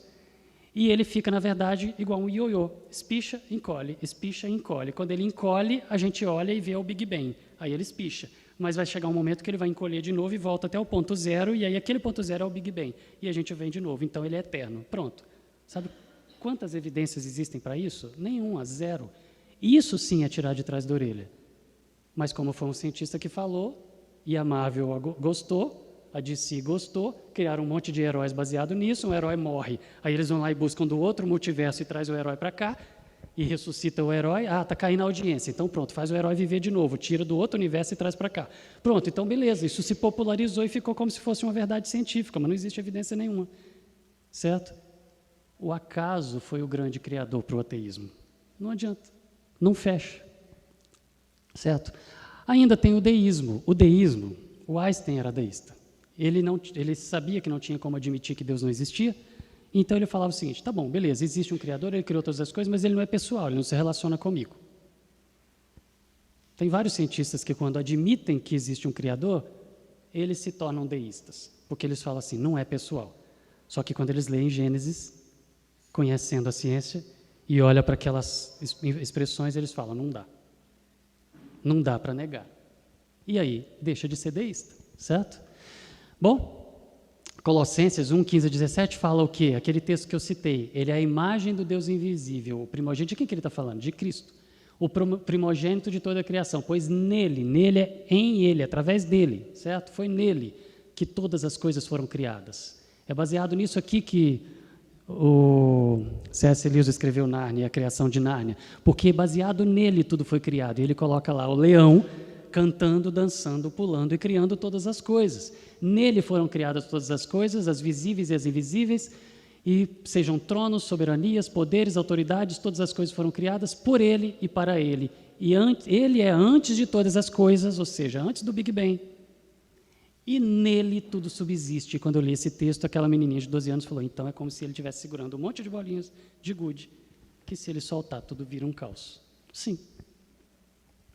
Essa foi a interpretação dela para esse texto aqui, e eu adorei. Encontrei com o pai dela na academia anteontem, contei isso para ele e ficou dando risada. Bom, e aí somos nós, e aí chegamos nós aqui, o teísmo. Deus criou o universo, se relaciona com a sua criação, é o soberano, se apresentou para nós em Gênesis, estamos aqui, filosofando sobre isso. Porém, da mesma maneira que ao longo da história sempre existiram diferentes concepções de Deus, porque o homem foi criando, tentando explicar se ele não encontrava Deus, até que ele encontrasse, certo? Dentro da teologia, da história da fé, da história da religião, também existem diferentes concepções, diferentes conceitos, diferentes explicações ou interpretações sobre a criação. Essas são as diferentes visões ou formas diferentes de pensar que o Weber tinha colocado naquela listinha dele. Quais são essas correntes teológicas? Eu vou citar aqui as principais. E eu estou afirmando para vocês, e não vai dar tempo, não vou ficar falando nomes de autores de livros aqui, um monte, vou citar alguns só, mas em todas elas tem teólogos fortes. Em todas elas tem teólogos que marcaram a história da teologia e que estão presentes nas pregações de todas as igrejas e de todos os pastores. De todos nós que usamos teologia para poder ensinar. Você pega hoje, os principais teólogos hoje, você tem teólogo em todas essas correntes, teólogos que estão escrevendo livros de teologia que nós estamos usando para poder ensinar nas nossas igrejas, em todas essas correntes. Eu não posso olhar para nenhum e falar assim, herege, vai para o inferno porque você pensa diferente de mim. Vai estar todo mundo no céu do mesmo jeito. São desses que eu estou falando aqui, tá? Quais são essas diferentes concepções de Deus, ou seja, diferentes interpretações de Gênesis sobre a criação? Primeiro, que tudo foi criado em 6 dias de 24 horas. Essa a gente costuma chamar de a mais tradicional, mas ela não é a mais tradicional, não. Ela é a que se popularizou dos anos 60 para cá. E aí hoje, a nossa geração, acha que é a mais tradicional. Mas nem sempre se pensou assim. Tem a outra turma que fala que os dias são eras, que tudo foi criado em 6 eras de bilhões de anos ou milhões de anos. Mas lá está escrito dias. Depois do intervalo a gente vai falar sobre dias, sobre a palavra dia. Tá? A palavra dia tem significados diferentes. A palavra dia em Gênesis, a palavra em hebraico, nós vamos ver isso com detalhe depois do intervalo. Então, eu estou afirmando aqui antes, ela pode ser lida de formas diferentes e claramente ela não está ali fechada a questão numa só. E aí, baseado nisso, surgem interpretações diferentes. Aqueles que defendem que forem 6 dias de 24 horas, eu sei que alguns de vocês já viram vídeos de alguns que são bem populares hoje em dia aqui, que soltam vídeos nas igrejas direto, defendendo que 6 dias de 24 horas, a Terra tem 6.000 anos, o universo é novinho, a Terra é jovem, essa história de Evero é ridícula, não existe, foi provado que não, blá, blá, blá. Tem a turma que defende isso daqui, tá? 6 dias de 24 horas. E tem a turma que defende que foram eras, milhões de anos e bilhões de anos, e que isso se encaixa em Gênesis sem problema nenhum, a gente vai ver daqui a pouco. Mas tem a turma também, isso é mais no passado, na história da teologia, mas que defenderam que tudo foi feito num dia só, aqueles 6 dias eles eram ilustrativos. Alguns teólogos, os pais da igreja da teologia aí, que são usados até hoje, alguns defendiam isso, depois eu cito eles aqui. E tem a outra turma que fala que Deus criou e cria continuamente, ou seja, Ele criou todas as coisas em 6 períodos, que pode ter sido de 24 horas ou não, não importa, mas ele continua sustentando e segurando tudo hoje, porque se ele tirar a mão, tudo destrói e acaba. Então, o Criador ainda está aqui. Ele está mantendo tudo aqui até hoje, certo? Isso, para mim, faz muito sentido. Mas a gente tem essas visões teológicas diferentes, com organizações diferentes sobre ela, e elas se agrupam em títulos, debaixo de nomes aí que são mais famosos. O primeiro deles é o criacionismo científico. O que é o criacionismo científico? Nasceu aqui, com essa dupla, John Whitcomb e Henry Morris. Essa turma já veio aqui até em Atibaia, no PV, falar mais de uma vez. Eles são geólogos, quer dizer, um deles já morreu, o outro não. Eles escreveram esse livro, foi o primeiro para poder organizar essa corrente como estruturada, né, que é o criacionismo científico, que é a que hoje a gente chama de mais tradicional, que defende os 6 dias de 24 horas, mas eles defendem cientificamente isso baseado em geologia. Eles são geólogos, ok? E eles escreveram isso, Genesis Flood, que é o dilúvio de Gênesis, e baseado nesse livro, foi o primeiro livro que eu li, com 12 anos, quando eu comecei a estudar essas coisas, pedi meu pai para poder comprar coisas para mim, o primeiro que eu li foi esse daqui. Eu fiquei decepcionado porque eu não gostei do livro, eu falei assim, está muito forçado. Com 12 anos eu achei que estava forçado, eu fui entender onde que era essa forçação depois dos 18, mas eu achei muito forçado lá, não gostei não. Mas essa ideia de que os dias da criação foram dias de 24 horas, e se isso está provado pela ciência, isso veio dessa turma e desse livro aqui, os demais foram escritos e baseados neles, citam esse livro normalmente. Então, baseado neles, os 6 dias da criação são dias de 24 horas, o universo tem no máximo 10 mil anos, mas a defesa principal é que o universo tem 6 mil anos, ok? Os fósseis, todos eles foram criados no dilúvio, e o dilúvio foi uma catástrofe mundial que fez com que as coisas mais pesadas fossem para baixo, as mais leves para cima, e as camadas geológicas estão das mais pesadas para as mais leves. Aí você fala, puxa, mas tem coisa pequenininha lá. Sim, mas só coisas pequenininhas que eram pontudas, que elas desceram mais rápido na água e foram lá para o fundo. Então, eles tentam explicar por hidrodinâmica as coisas, a formação das camadas geológicas, e defender aí que a criação toda foi em 6 dias de 24 horas e que a Terra é jovem, tá bom? Para poder defender isso, você tem que recriar a ciência inteirinha. Porque se você for usar a ciência do jeito que ela é hoje, estruturada por cristãos, a ciência moderna ela foi totalmente estruturada por cristãos, o pai da ciência foi cristão e estruturou o método científico que é usado até hoje do jeito que é, você tem que apagar tudo e escrever de novo. Porque as coisas não se encaixam para você defender cientificamente que a Terra é jovem. Mas tem algumas pessoas que defendem e boa. Eu vou olhar para ele e falar, seu herege, vai para o inferno. Ou ele olha para mim, seu herege, vai para o inferno. Não, gente, a gente vai estar no céu, a gente vai dar risada para ver quem tinha errado, quem estava errado nessas histórias. Vai estar todo mundo lá. Mas a gente fica discutindo entre nós sobre essas coisas, né? Eles falam que a Terra tem uma aparência de velha, e por isso a gente acha que ela é velha, mas que ela foi criada por Deus com cara de velha. Aí vem a pergunta, por que Deus criou, então, com cara de velha e espalhou pista falsa? Porque se ele espalhou as pistas para a gente encontrar esse Deus e adorá-lo, por que ele espalhou pistas falsas? Para parecer velha, entendeu? Essa é uma pergunta que sempre é feita para eles, por que Deus espalhou pistas falsas? Quem são os autores principais? Essa turma aí, tá bom? Gosto muito dele. Ele já assistiu o filminho, que ele já está com o senhor, é o Carlos Oswaldo. E ele já sabe que ele estava errado. Tá bom? Estou brincando, mas eu já brinquei isso com ele. Falando assim, quando a gente chegar lá, o senhor vai ver que o senhor está errado. A Terra é velha. Mas tem a turma que é chamada de design inteligente. Design inteligente é um apelido muito amplo. Tem um monte de correntes diferentes com o mesmo nome. Tem gente que defende a Terra jovem e se intitula design inteligente. Tem gente que é ateu e se intitula design inteligente. Ele fala assim, não existe Deus, existe uma força panenteísta. Tá? Existe uma força criadora. E aí eles falam que essa força criadora é que criou o design, ou seja, que fez todas as coisas. Então existe uma força que a gente pode chamar de Deus, mas não é um Deus pessoal, e eles falam assim, então eles se intitulam. Eu sou ateu porque eu não acredito num Deus pessoal.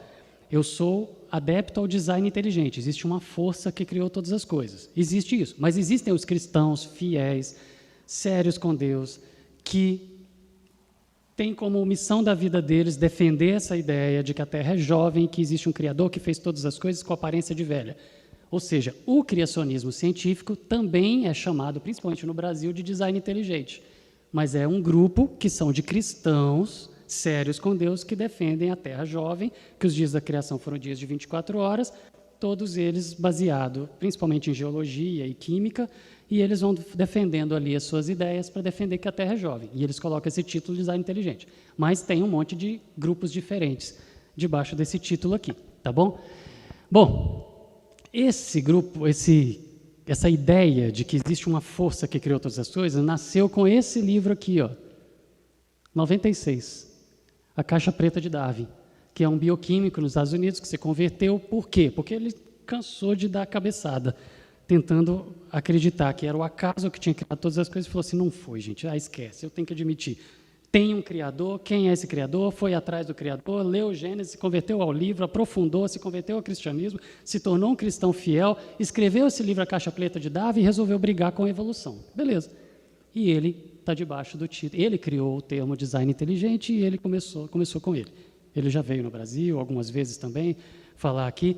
Então, é a turma que defende que a Terra é jovem, com aparência de velha, e que existe um Criador. Esse Criador é o Deus da Bíblia, estou falando dos cristãos, né, do design inteligente dos cristãos, e que ele fez todas as coisas nos mínimos detalhes, e quando a gente estuda, a gente acha que é tudo antigo, porque ele criou já velho. Ok? Essa é a ideia aqui do design inteligente. Bom, tem mais. Tem a teoria do intervalo, ou a teoria do gap. A teoria do intervalo, ela está na Bíblia Scofield, nas notas de rodapé. Ela foi criada em 1498, daqui a pouco eu vejo a data. Mas ela não é muito moderna, não tem muita gente defendendo. Lá na nossa igreja, nem chamava fonte, chamava IBCU, tinha uma pessoa que defendia, que era o Timão, e ele já está com o senhor também. Quando chegar lá, a gente vai ver se ele estava certo ou estava errado. Mas a ideia da teoria do intervalo, do gap, do Timão, era o quê? Quando Satanás fez a rebelião angélica lá no céu e caiu, Deus já tinha criado o universo. No princípio criou Deus os céus e a terra, está lá em Gênesis 1. Gênesis 1, 1. No princípio criou Deus os céus e a terra era sem forma e vazia, e o Espírito de Deus se movia sobre a face das águas. Essa é a introdução. Primeiro versículo. Esse primeiro versículo em hebraico é Bereshit bara Elohim et hashamayim ve'et haaretz ve'aretz letovavov. E a terra tornou-se sem forma e vazia.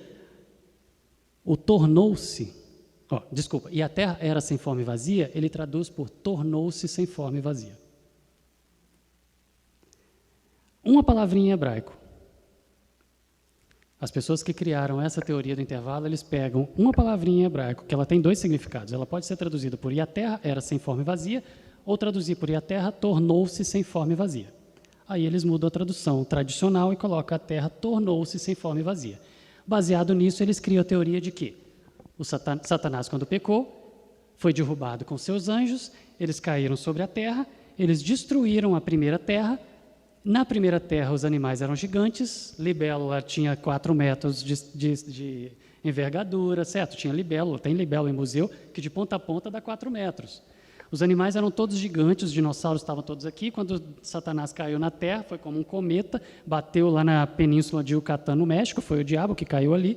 Quando bateu ali, provocou um terremoto gigante, subiu uma poeira, cobriu toda a face da Terra, isso é ciência, né? Nesse caso, cobriu toda a face da Terra, quando o cometa caiu lá, e aí tudo destruiu, acabou totalmente, mas o que eles colocam é o seguinte, destruiu a criação.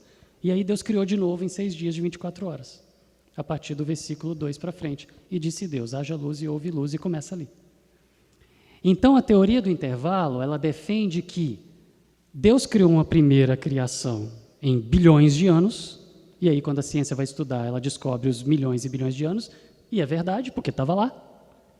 Quando o diabo caiu, destruiu tudo, Deus criou de novo em 6 dias, e a nossa história hoje está baseada nesses 6 dias, só que quando a gente vai estudar, a gente enxerga a Terra Velha. Então, a Bíblia Scofield, com essa teoria aqui, eles tentam harmonizar a turma da Terra Velha com a turma da Terra Jovem, e tenta casar as duas e colocar, beleza, isso aqui é assim. Consegue casar bem, Essa ideia foi lá, 1583, né, a 1643, esse cara aqui, o Episcópios, que foi quem criou. Esse sujeito aqui, o Thomas Chalmers, ele cita o Episcópio como criador dessa teoria, são teólogos, certo? E ela não está muito em uso hoje, mas ela tenta harmonizar a Terra Velha com a Terra Jovem. Tudo baseado na palavra dia. Vocês estão vendo que a briga entre correntes teológicas é baseada no tempo de duração do dia da criação? Tá. Aí vem a turma do dia, que é chamado de criacionismo progressivo, que é aquele da mão lá, que Deus criou todas as coisas e continua sustentando até hoje. Criacionismo progressivo é a turma do Hugh Ross e do Hanna, esse cara aqui já veio na nossa igreja alguns anos atrás falar, onde, baseado na palavra dia, que é a palavra ion, lá, eles olham para os significados da palavra dia e falam, gente, podem ser eras. Não precisa ser traduzido por dia de 24 horas. Podem ser eras geológicas. Então, a Terra pode ter os bilhões de anos. A Terra pode ter 4,5 bilhões de anos. A vida pode ter 600 milhões de anos. O homem, o Homo sapiens, nós podemos ter pisado aqui há 300 mil anos. Há 300 mil anos, sim. A coisa está aí. Tudo está do jeitinho que a ciência está apontando, dá certo. É só você traduzir a palavra dia por tempo. E aí está tudo resolvido. E eles explicam isso no hebraico, a gente vai ver daqui a pouco. Tá bom? Mas essa turma são teólogos também, tem crentes fiéis em Deus também, está ali, firmes com Deus e que estão lá e que estão indo para o céu do mesmo jeito e vão estar lá junto com a gente e a gente vai sentar todo mundo, ver o filme e sair dando risada, um da cara do outro, para tanta briga que teve aqui embaixo. Certo? Eles começaram com esse livro, Questões de Gênesis, 2006, eu acho, 2006. O pastor Fernando me deu esse livro aqui, para eu poder preparar um curso de ciência e fé para a igreja, a primeira vez, e aí desse livro eu comecei a expandir, e aí virou o curso que a gente já repetiu várias vezes lá hoje, que é esse que eu estou falando parte dele para vocês aqui. A turma do criacionismo de Ayer, então, fala, Gênesis não está falando de dias de 24 horas, são 6 períodos indefinidamente longos, que casam todos os milhões de anos. Gênesis, ele trata de eras e eles afirmam que é muito mais literal traduzir a palavra dia, a palavra ion, para eras, do que traduzir para dias de 24 horas. Eles explicam por quê, a gente vai ver isso depois no intervalo, certo? Tudo baseado na palavrinha, tá? E aí, nesse slide aqui, é que a gente vai voltar depois do intervalo, porque aqui eu vou colocar várias expressões casando com a ciência aqui para poder explicar a turma do criacionismo progressivo, tá bom? Do dia era.